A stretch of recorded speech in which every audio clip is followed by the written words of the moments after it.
menjelaskan tentang SSO. Apa sih kepanjangan SSO? Sistem Saraf Otonom. Namun sebelum itu, yuk kenalan dengan kelompok kami. Perkenalkan, saya Princess Gabriela Sanderan. Saya Narita Wulandari, saya Financia Gloria Paseda, Saya Yedi Jatris Putri Yusita. saya Putri Kejilan Nasi Marcelin, Saya Novalia Tiu. saya Agnes Stefani Anggaladi. Dan saya Tripena Siprana Nasama. Daripada penasaran, Yuk belajar bersama kami. Menurut Agustina 2019, sistem saraf otonom adalah sistem saraf yang berfungsi untuk mempertahankan keseimbangan tubuh secara influenter, seperti pernapasan, sirkulasi, suhu tubuh, dan denyut jantung. Sistem saraf otonom secara garis besar terbagi menjadi sistem saraf simpatis dan sistem parasimpatis. Sedangkan menurut Rahmani 2020, sistem saraf otonom merupakan bagian dari sistem saraf yang bekerja secara influenter.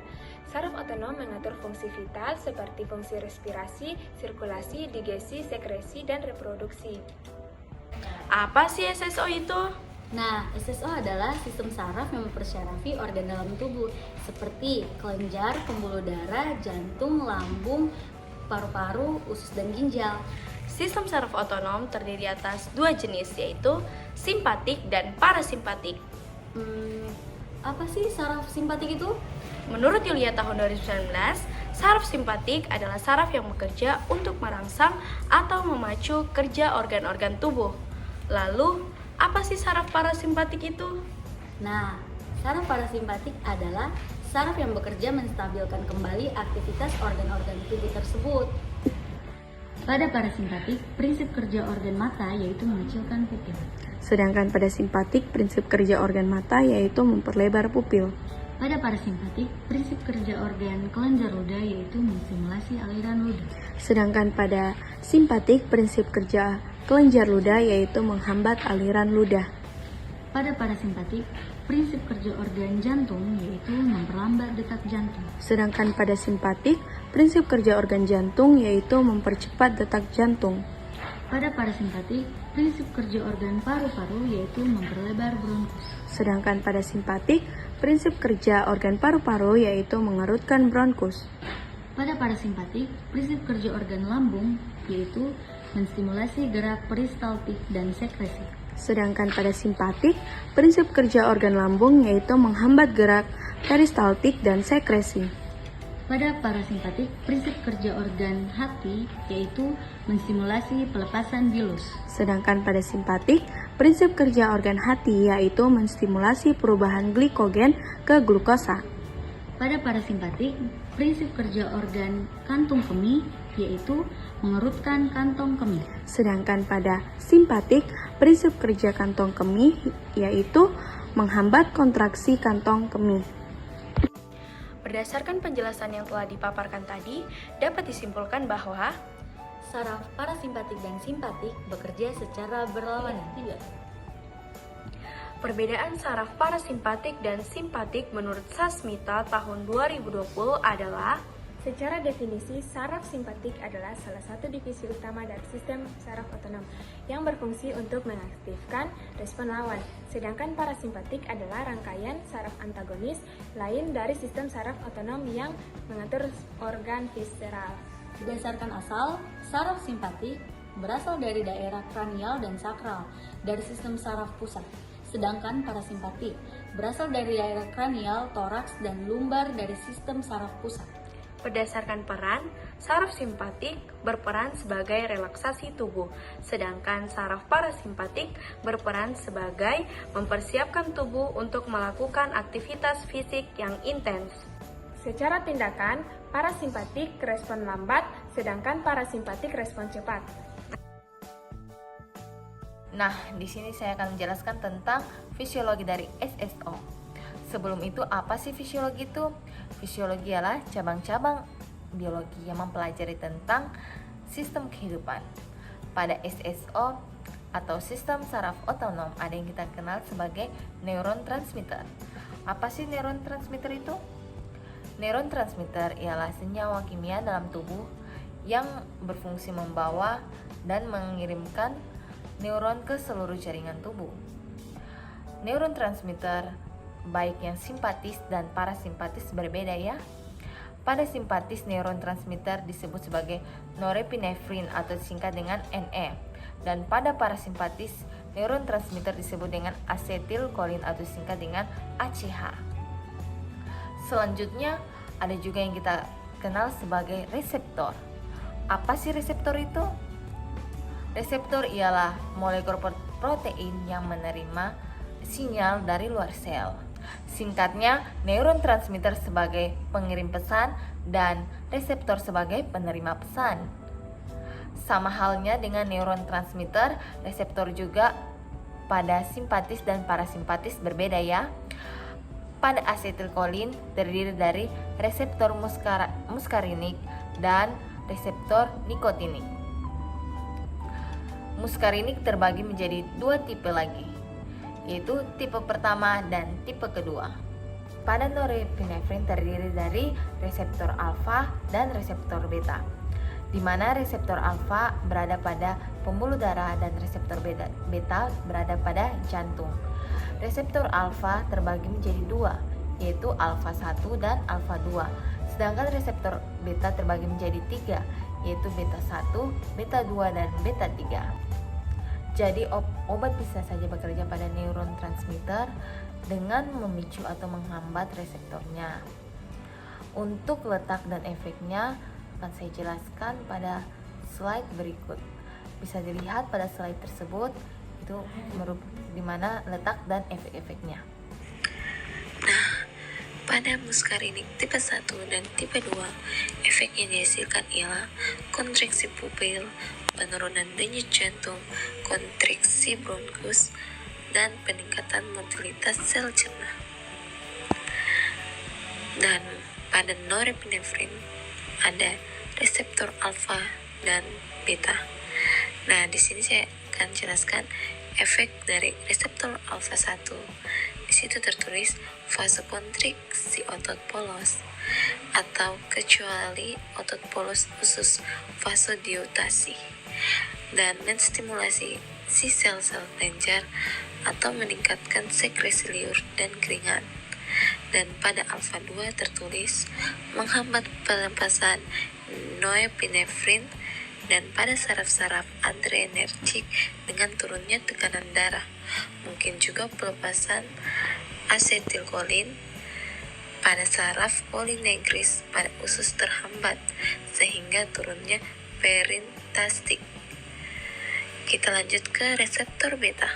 Di situ ada beta 1, yaitu memperkuat daya dan kontraksi otot jantung, efek inotrop dan kronotrop.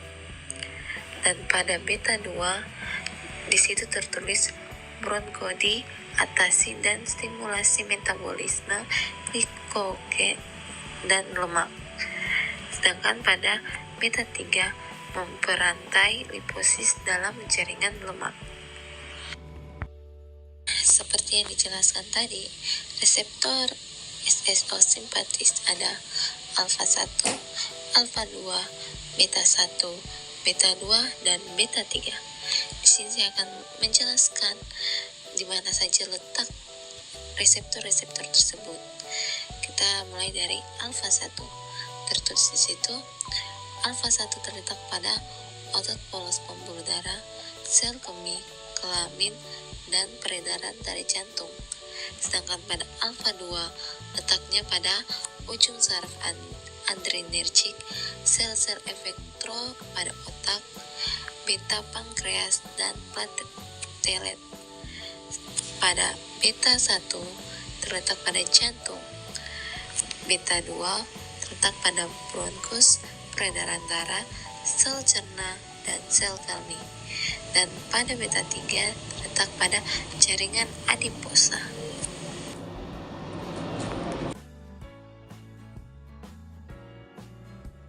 Nah, selanjutnya saya akan menjelaskan tentang patofisiologi SSO. Patofisiologi adalah ilmu yang mempelajari tentang gangguan-gangguan fungsi mekanis, fisik, dan biokimia, baik disebabkan oleh suatu penyakit, gejala atau kondisi abnormal. Patofisiologi SSO terbagi atas dua, yaitu primer dan sekunder.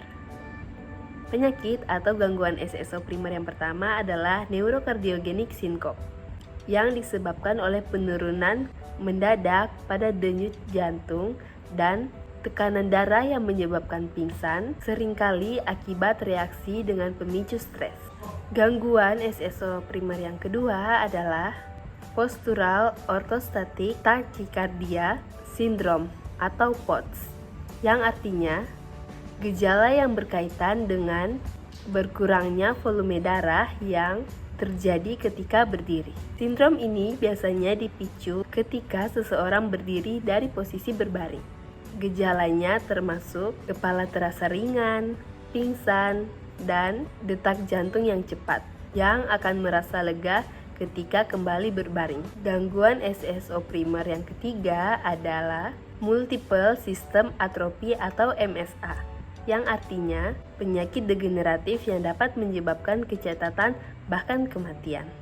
Gangguan SSO primer yang keempat yaitu familial dysautonomia, yang artinya adalah gangguan pada sistem saraf yang ditandainya dengan hilangnya fungsi sistem saraf dalam mengatur tubuh secara perlahan. Bagian kedua, patofisiologi SSO sekunder.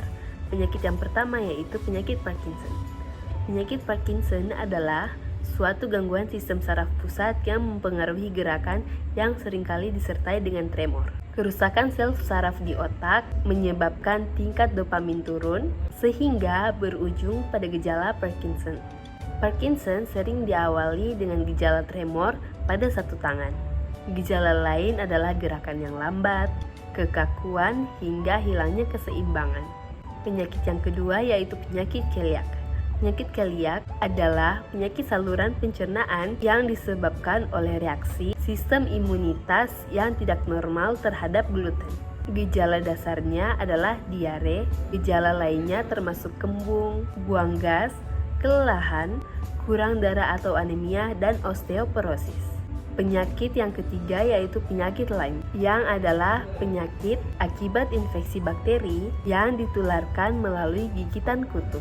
Penyakit Lyme menyebabkan ruam, seringkali dengan pola lingkaran sasaran tembak dan gejala yang mirip flu.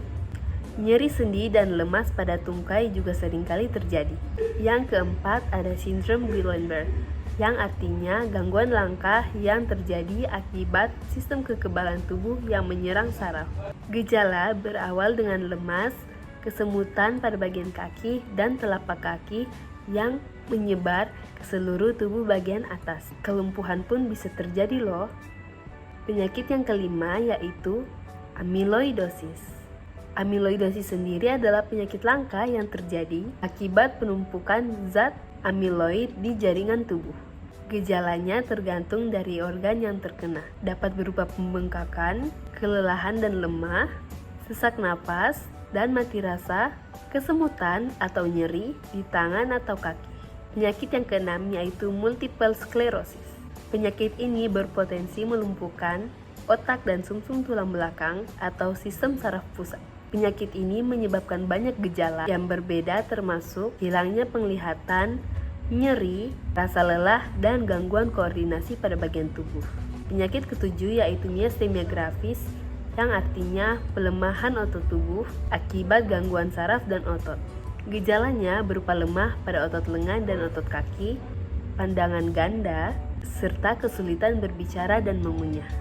Penyakit yang kedelapan yaitu infeksi, misalnya HIV/AIDS dan kusta. HIV sendiri adalah virus yang menyerang sistem kekebalan tubuh sehingga daya tubuh semakin melemah dan rentan diserang oleh berbagai penyakit. Dan AIDS sendiri adalah bentuk terparah dari infeksi HIV. Flu seperti demam, sakit tenggorokan, dan kelelahan dapat terjadi. Kusta sendiri adalah penyakit infeksi bakteri kronis yang menyerang jaringan kulit, saraf tepi, dan saluran pernafasan. Gejalanya termasuk bercak-bercak berwarna terang atau kemerahan di kulit disertai dengan berkurangnya kemampuan merasa, mati rasa, dan lemas pada tangan dan kaki. Dan itulah patofisiologi sistem saraf otonom. Sekian penjelasan tentang SSO dari teman-teman kami. Jika ada yang ingin ditanyakan, silakan bertanya pada kami dan ketik pada kolom komentar di bawah. Terima kasih. Bye-bye.